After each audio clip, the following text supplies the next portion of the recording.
and then I will put the Shanti part up.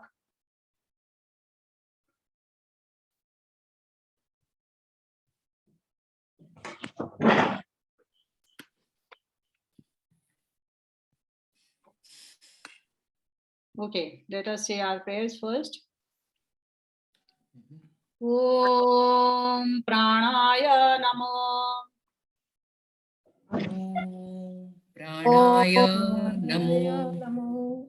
Yasya Sarva Midam Vashe. Yasya Sarvam Idam Vashe. Yo Bhutah Sarvasyeshwaro. Yobhuta Sarvaseshwaro. Yasmin Sarvam Pratishtitam. Yasmin Sarvam Pratishtitam. Om Shanti Shanti Shanti. Om Shanti Shanti Shanti.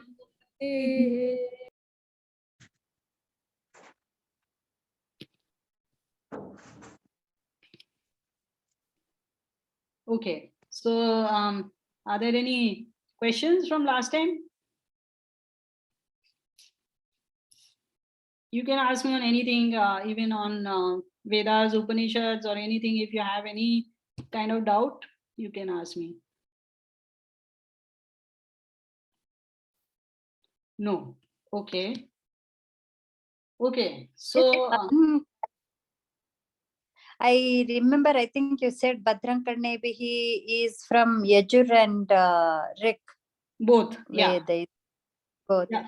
Whereas most of the Atharva Ved part, like Ganesh, Atharva, Shirsha and all that, do have this as the Shanti part. So do we conclude that this is also part of Atharva Shirsha, or it's only in Yajur and Rik? I cannot answer that question. I don't know what is this Atharva, Ganesh, Shirsha. I probably will send it to you. It might. Okay. Okay, but it's definitely not part of Atharva. That is for sure. Okay. Okay. Okay. Thanks. So generally at this time, I would ask you for a recap one by one. But since we have just covered two paras and we have not covered too much ground, so I will just do the recap quickly myself. So the stage has been set in the first two paras for the Upanishad. So 6 students with very big names have come to the ashram of Maharishi Pippalad, and they are desirous of learning about Brahma, and they have certain questions which are holding them back. So the Rishi welcomes them, but at the same time he asks them to stay in the ashram for 1 year before he will accept them really as students, and at which time they can ask their questions. So now they have spent their time, and we now proceed forward with the Upanishad proper, we can say. Okay, so Shyama, do you have the Upanishad, or you want me to share the thing on the screen? Okay, let me share it any case.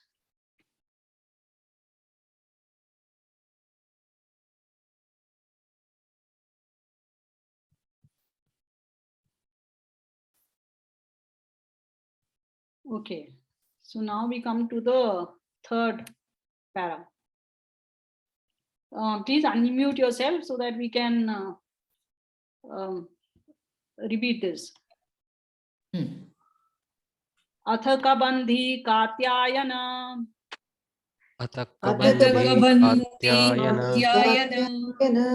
उपेत्य पप्रच्छ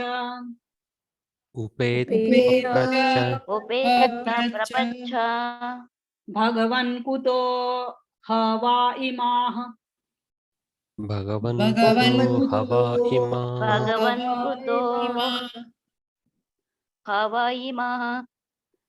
प्रजाः प्रजायन्त इति So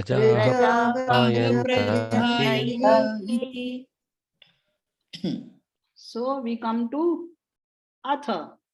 Atha, as we saw last time, is thereafter, now, also. It has several meanings.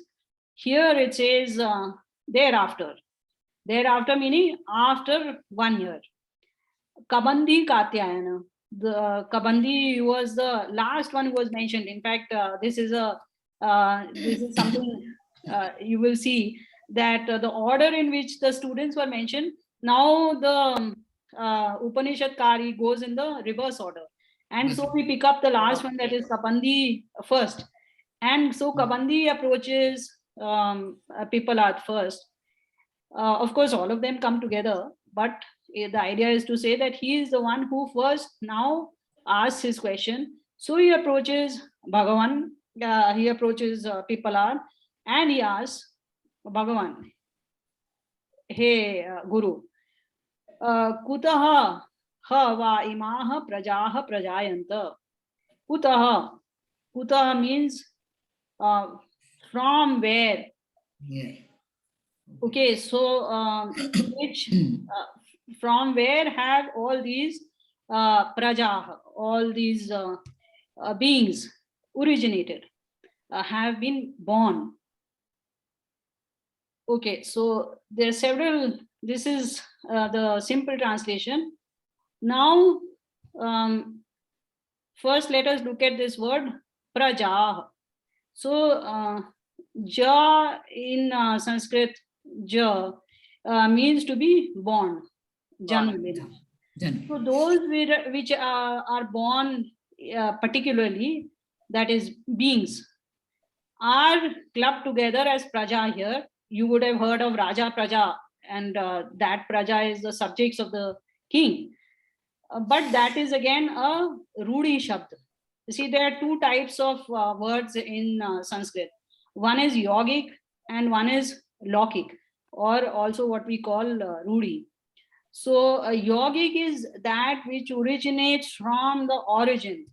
That means you take the original meaning of the word, its prefixes, its suffixes, and you put them together and derive a meaning which is relevant in that context.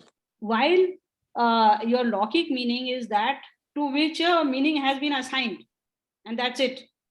You don't ask any more questions about it. So when you say Raja, you mean the king. When you say Praja, you mean the subjects, and there are no more questions asked. But here Praja means all the beings. Who are the Praja of the Lord? So Kabandi is asking that, O seer, from where have these beings originated? So you might think that where does Brahma come in all this? He was supposed to be searching for Brahma, but there is no Brahma in his Prashna at all. And why should he be asking about how beings are originated? So the idea in Indian philosophy is that you have to know almost everything about everything. And once you know about how this world operates, that is when you will be able to distinguish what is there beyond the world. And then you can now say, this is not the world, this is not the world, this is not the world. And you can locate the other two entities, which are the soul and God. So if you have to find God and the soul, you have to know where the world ends. So you have to know that much about the world as well. So therefore he is asking this question, that I do not know what is the cause of these beings. Now this cause I need to define for the new students. So again, in philosophy, cause does not mean always reason in the sense of what is the reason you are doing this, but it is the starting, something that causes something else, which is called an effect. So this is a pair which goes together, cause and effect. So there are three types of causes which are identified in Indian philosophy. So we shall take it up with an example. So you have a very famous example of a potter who is making a pot on a potter's wheel. So the potter who has the original idea, he is the motivating force, is called the Nimitta Karan. Okay, again, Nimitta Karan in Hindi has acquired a different meaning. So you will need to erase some of your knowledge and keep taking in these new meanings. So Nimitta Karan is one which is the motivating force. So the potter in the making of a pot is the Nimitta Karan. Then the clay from which the pot is made is called the Upadan Karan. So the substance which is forming the object, which is the effect, which is called the Upadan Karan. Then the potter's wheel, the stick which he uses to rotate it, these are all called Sadharan Karanas. So these are all general causes which are there. In English, these are called efficient cause is Nimitta Karan, material cause is Upadan Karan, and this other Karan, I don't think it has a name for it, so we will call it general cause. So these are the general causes, and time and space are the overarching general causes, because without time, without space, nothing can change into anything. So in the change of any A into B, there are some causes which are involved. Those causes are divided into three: Nimitt, Upadan, and Sadharan, and these lead to the production of B. Okay, as simple as that. So now Bhagini, one question. Yeah. It's very clear the potter belonging to the nimitta. Does the potter wheel, which is a mere instrument, does it also climb to the same nimitta state, or does it have a secondary definition? Secondly, it is a Sadharan Karan. So okay, it is a Sadharan Karan. Okay. Yeah. Without the potter rotating the wheel, without the potter deciding firstly to make the pot, and without him using the wheel has no consequence. And so nimitta is a very special karana. It can't be just attributed so easily. Okay. Yes. Nimitt and Upadan are absolutely mandatory. And the rest are all clubbed together. All the instruments which go into the making of the object are clubbed into Sadharan Karan. Okay, because if you look at it, all Karanas are important. If you take out time, you cannot produce. If you take out the stick, you cannot produce. But we need to classify them in some way. So this is a classification which is provided. So even in an automated environment where we produce, we still would identify a human as the nimitta, not some machine. Absolutely. Fantastic. Yes, absolutely. Good example. Can I say something? I mean, as far as I understood, I think it is the thought, man thought to create something, that is the nimitta. The thought has to come first to create something. Yeah, so that is the most important thing. Correct. So thought is one example of nimitta.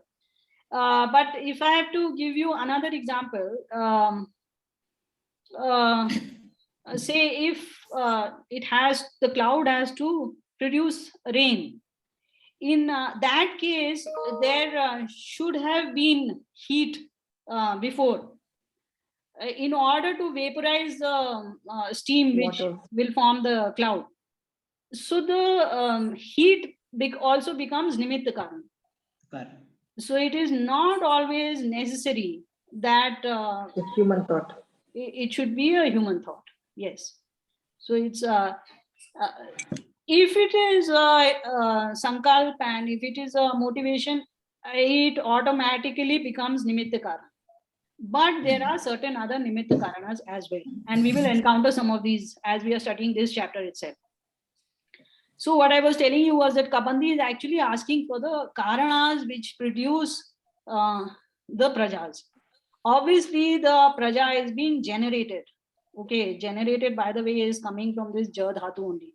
So this generation is happening from in front of our eyes. So now we have to know how have they been generated.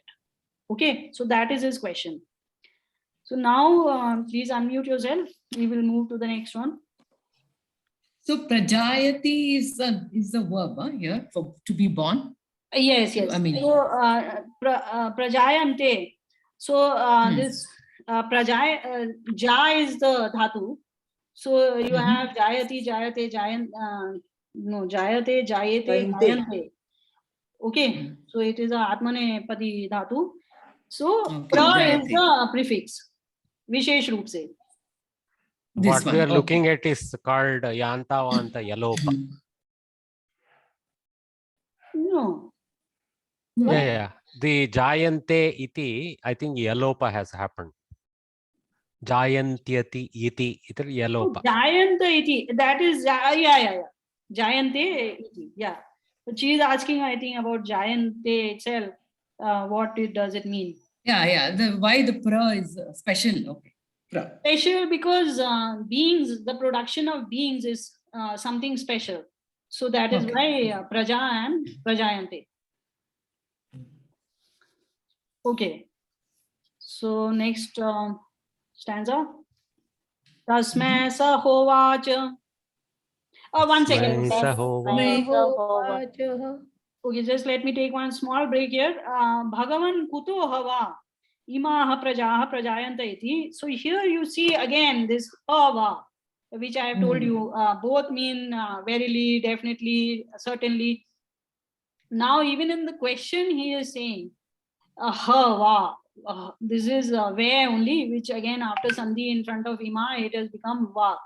So tell me the well-known, well-established cause for the production of these beings. Okay.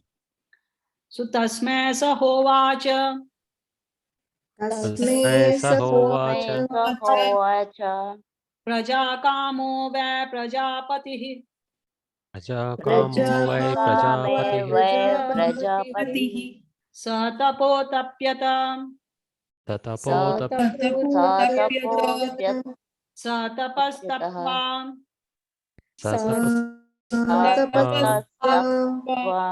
Samithunam utpadayate. Samitunam utpadayate. Raincha pranancheti. Raincha pranancheti. Eto me bahudha. Eto me bahudha. Prajah karishyata iti. Prajaha karishyata iti. Okay. So to him, he said, Ha uvacha. Definitely he said, Praja kamaha ve prajapatihi. Prajapatihi. So Prajapatihi, so Pati again we think of as husband. But to some extent, like Rashpati and all, we understand Pati as the Lord. But actually, Pati comes from the root par akshane. So the one who protects is called Pati. So God is called Prajapati because he protects and nurtures the Praja, the beings. So this Prajapati is definitely where Praja Kamaha. He is desirous of having Praja. So this is the first, which Karan? Tell me. This is the first Karan now I'm telling you. That Prajapati. Yes? I said the Nimit Karan. Nimit, correct. So the desire of the Lord is the first Nimit Karan. He is the one who desired Praja. So this is the first cause of the production of Prajas. Praja Kamo, where Prajapati. Satapo Tapyata.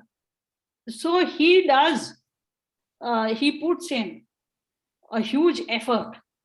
Tapa, he does tapa. Tapa is not an ordinary kriya. Tapa is some very intense action. Okay, it does not mean standing on one foot or anything like that. Definitely, God did not stand on one foot and produce this. He does not have feet to begin with. But he had to put in from his side some intense activity to produce this universe. For those who studied Nasadiya Sukt before this, if you remember, there also we came up across one that Kamo Tadagre Bhavati, whatever it is. That first there was Kama and then God performed Tapa. So this thing of God performing Tapa to create the universe is mentioned in many Upanishads, and you can see it has the basis in the Vedas as well. Sa tapas tapva, having done this tapa, sa mithunam utpadayate, he generates a kapil, a pair of things. What things? Rai and prana.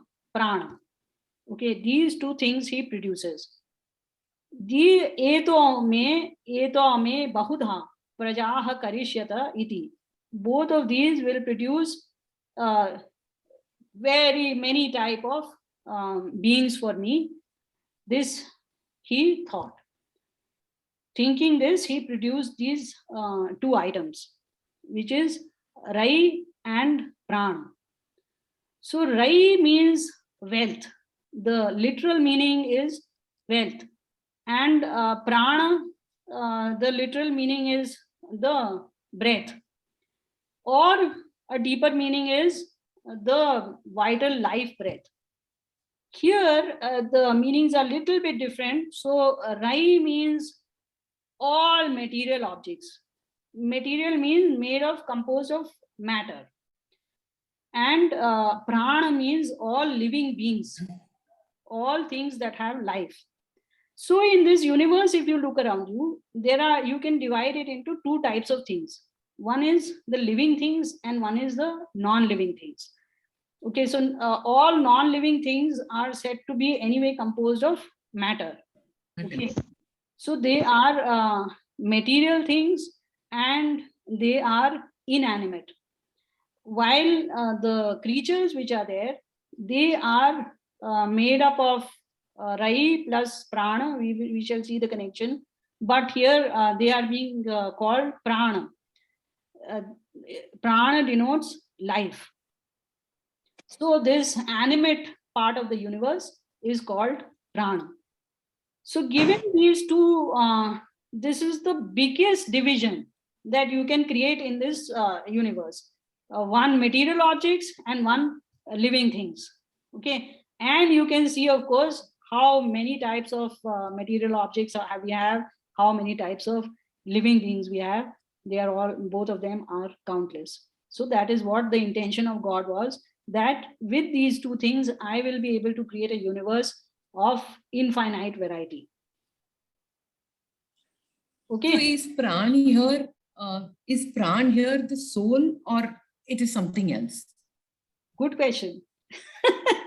So we shall keep it pending for the next few slides. Here you just understand it as life. Okay.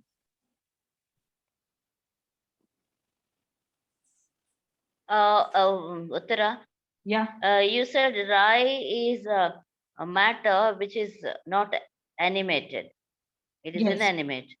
So Yes. how can inanimate thing produce something? Like you are seeing the production of hydrogen and oxygen produces water, stars produce heat. All these things are being produced just by inanimation. So right, so you put water, you put to boil, you apply heat to it, which is also material, by the way. So heat is also material. So okay, let us go one step more down. So matter is composed of 5 elements as per our philosophy. So what are those 5 elements? One of my old students can, I think. Akasha, Earth, water, wind, sky, and Tej, that is, or Agni. fire, yeah, fire. Okay, so in the proper order, like Anuj was saying, Akash, Vayu, Tej, Jala, and Prithvi. Okay, so this Agni is also an element. So you put Agni under Jala and that will produce Vayu. Okay, so this is completely a material transformation, right? So this whole universe around you is produced just by material transformations. I mean, beings are playing just their small part in it. Rest is all material transformations. So we shouldn't take that prana energy quote in English as pure energy. It is something else. It is No, a no, not divine energy. energy. Life. You understand it as life just now. Okay. So, like I had told you, this Upanishad is very symbolic, and meanings will change at every step. That is why I am sticking to 2 meanings over there, which are what is meant over there. That broadly you divide the universe into 2 parts: living things and non-living things. Okay, so that is what is meant by prana and rai. Prana living, rai non-living. Now we will look into the details of that, and we will start seeing metaphors being applied, plus layers of meaning. So I hope you're all ready for a good hard session. Okay. So next one, 5th one. Adityo have prano. Adityo havai prano. Raireva chandrama. Raireva chandrama. Rairva etat sarvam. Rairva etat sarvam. Yanmurtam cha murtam cha. Yanmurtam cha murtam cha. Tasman murtireva raihi. Tasman murtireva rahi. So Adityo have prano. So Aditya is the sun. Okay, so the Rishi proceeds and he says that this prana which I have told you is the sun, and Rai is the moon. And in fact, Rai is everything that which is having a form, yan murtam, yat murtam, cha amurtam cha, and which does not have a form. Tasmat murtihi evaraihi. That is murti, that which has a form, that alone is Rai. Now see, you can immediately see the contradiction in terms which is coming. First he says everything which has form and which does not have form, both are Rai. Then next statement he contradicts himself and he says, so everything which has form is Rai. If he meant only the latter part of it, why did he have to repeat it? Repeating is not considered a good thing in our text. So obviously he must have meant something special by this part of But the Bhagini, there is a prashnartaka, prashnavachaka there, rairva etat. So question and then the answer, something like that, right? No. Rair where? Rahi where etat. Rai is definitely all this. Okay. Yeah. Okay. So it is a Y with yellow, but not Va. Okay. Yeah. It is generally you will rarely find Va in old Sanskrit. And where you meet Va, it will probably mean where only. Because in that Anyway. English thing, they have interpreted it as Va, so I got confused. Yeah. No, Sarvam, where? This verily is that only. This Va. Where prano raireva. No, this Va you are saying. No, that is not right. Okay, so Adityaha have pranaha. So he says, so first I'll give you what the commentators have said, and then I will tell you what my meaning is, and by which you will find that everything starts falling into place and everything. Maybe Bhagini, it's a pause time to restart the session, 3.5 minutes. Okay, all right. So let us stop this session and we will start it on the other end. Good.